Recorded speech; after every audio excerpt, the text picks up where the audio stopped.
So, in addition to doing these big topics, I also just want to play around with ideas and see if I can just come and talk to the phone about certain ideas that I have. And so that's what we're doing today. So, what we're going to discuss today is effort equals value. So, one thing that I have noticed is that there is a lot of, you know, talk about how good AI is going to be, how it's going to make things better. Um, Obviously, there's an issue with that it's going to make things better for somebody, but then the people who are not going to have a job anymore, it's going to not be better for them. And there are certain people who are looking for ways for AI to help them solve problems, but then of course that means that you're going to solve your way out of a job. So one of the general ways that I've been trying to think through this, knowing that, there's a possibility that any job anyone has could disappear with AI or whatever. Doesn't have to be AI, but just improvement or changes, things like that, is to get good at doing things that take effort, get good at doing things that are complicated and maybe aren't written, so things that aren't easily available for AI to soak in to its database, and put energy into that, because those are things that can last longer without AI being able to take it over.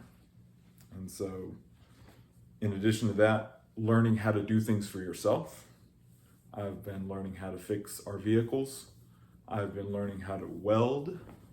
I, of course, or not of course, but something to know is that I already know how to build things, carpentry and things like that, plumbing, electrical, are all pretty well established in my life.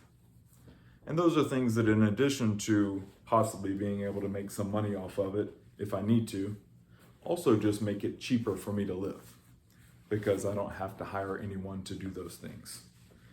And so my thought is that if you can apply effort and do things to learn how to increase effort, that is a way to future-proof yourself against whatever may come up.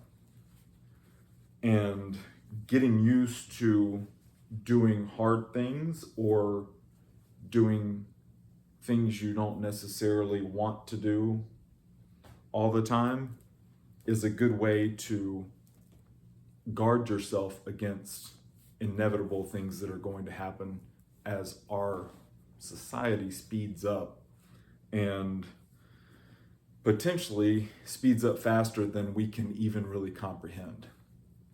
So one of the fears that I have about kids these days playing video games and stuff like that is that they're getting so used to being served. It's that iPhone effect, where we went from having phones that were trash and really hard to update.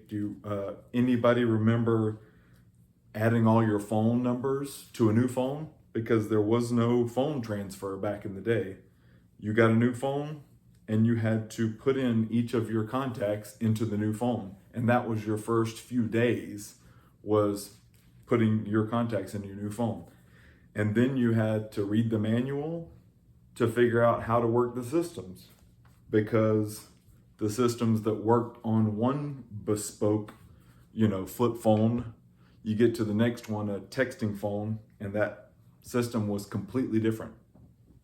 So that was more in line with the effort that it takes to do life back in the day, was to, okay, you're delving into some technological masterpiece or some new marvel, and you have to sit and you have to think hard about it, you have to learn about it, you have to adapt to it. And when we started getting iPhones, that faded away. And all of a sudden you didn't have to put forth much effort at all. In fact, they put some pretty hard guardrails on the iPhone and Apple computers and other things, and that's happening more and more. So that in addition to not having to do a lot of effort to use these new technologies, you actually could not do a lot of things, I guess, unless you did some kind of hacking. I don't know.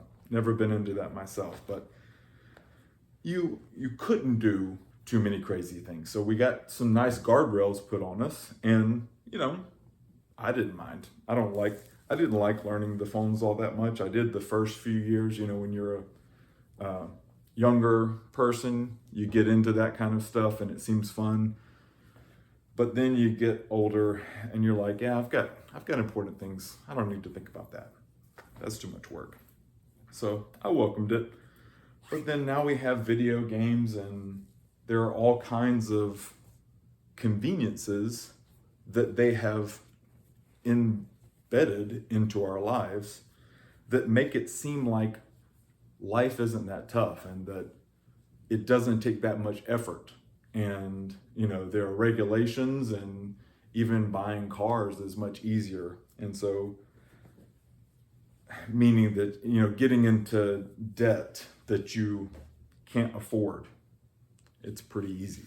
Getting into new cool technology that costs a lot of money, but makes you feel like you're the master of your domain, it's very easy.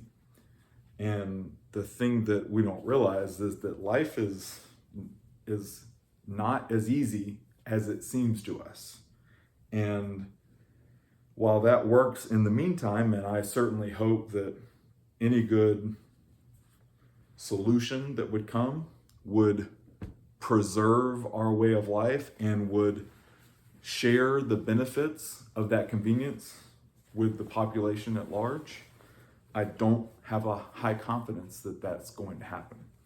What I think will happen is we will continue to be lavished and supported as long as we have something financially or politically to offer to someone who is willing to barter with us a convenient life for whatever they're offering in return.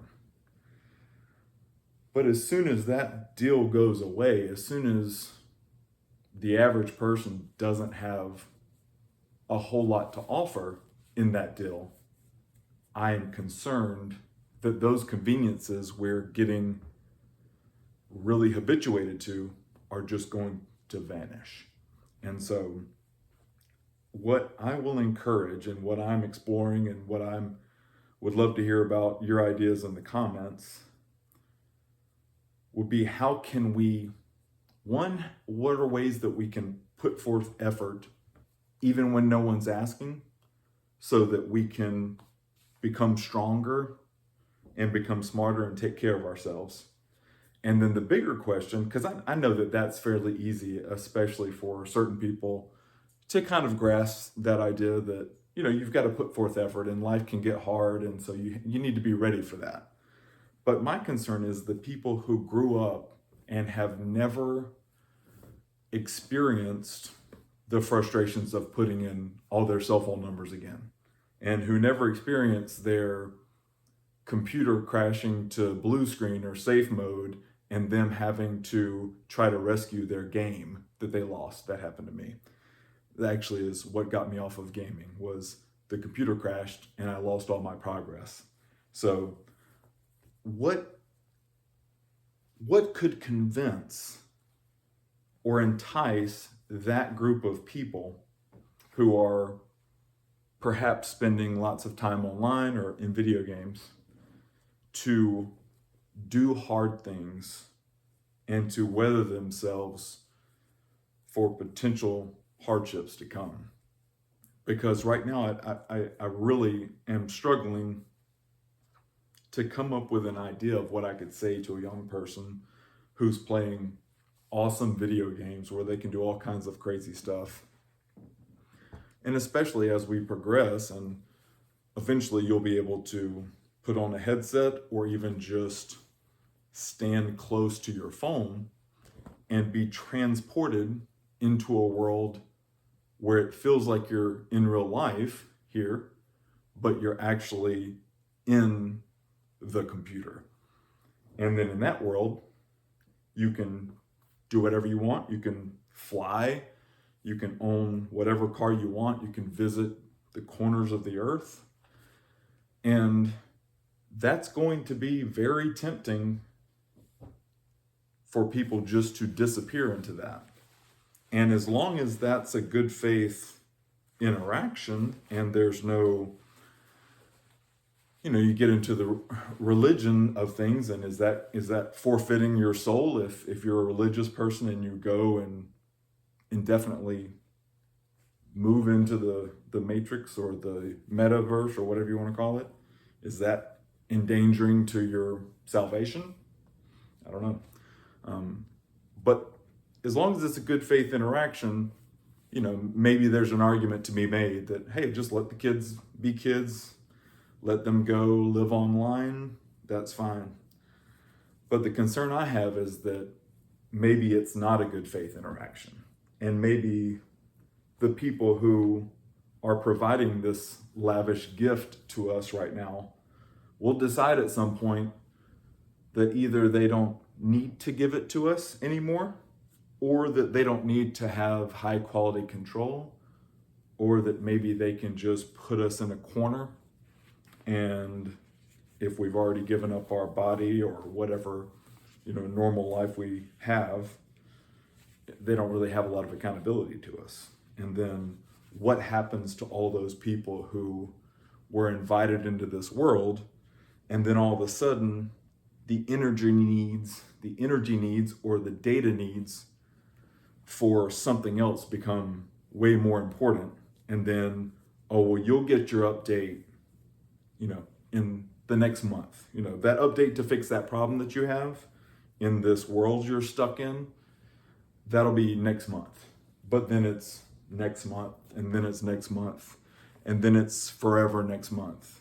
And you're stuck in this promise of a world that you were sold, and all of a sudden someone else needs that data, someone else needs that money, someone else needs that electricity, and then you get sidelined. Or worse yet, if AI comes up with some solution that circumvents need for a human army of people to be involved, then they can just eliminate that server altogether and be like, well, we don't need those people anymore. They gave up their body. We used them remotely. We used their body remotely for a couple of years until they, ran out of fat stores, and then, we let them go. And so we put them into the metaverse or wherever, and then the data was taking up too much energy, so we just shut down that server. And I'm curious what that pathway looks like. I'm not sure that would happen. I'm not sure that maybe the AI progress is overbloated or oversold, but that's the kind of thing that I worry about. Is we're getting sold this idea of what the possibilities are in the future, and we're getting told what the scary things are, but I'm not sure that we're really aware that the scariest thing might be giving all of our effort and all of our ability over to this promise of this thing that's going to solve all of our problems. And then we get there and it's not for us at all. It's not for our benefit. It is for someone else's benefit, and we were used only as long as we were convenient. And then we can be put away or put aside as whoever sees fit. And so I would love to hear anyone's argument on what we could tell young kids, young adults, to convince them to put forth some effort so that they can build a stronger self, so that no matter what comes in the future, they will be able to survive and hopefully thrive, even if it all doesn't turn out just as perfect as we're hoping it does. So look forward to talking to you in the comments. Have a great day.